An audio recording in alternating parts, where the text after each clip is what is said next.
Create a new document. My artboard is 1080 by 1080 pixels. Select the polygon tool.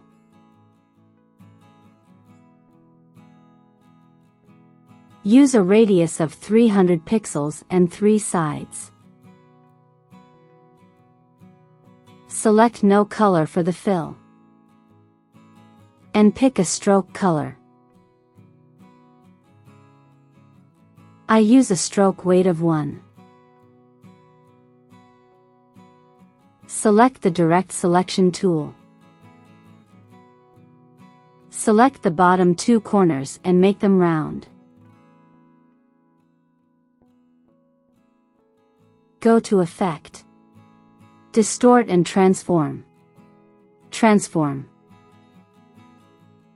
Make the vertical scale 90%. Select the bottom point in the center. And make 6 copies.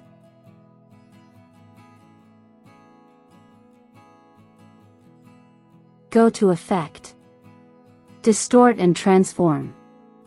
Transform. Select Apply New Effect. Make the angle 45 degrees. Select the bottom point in the center. And make 7 copies.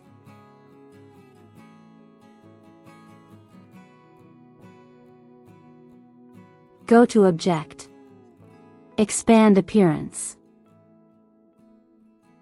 You can now resize and move the flower. And that's how you create this line flower.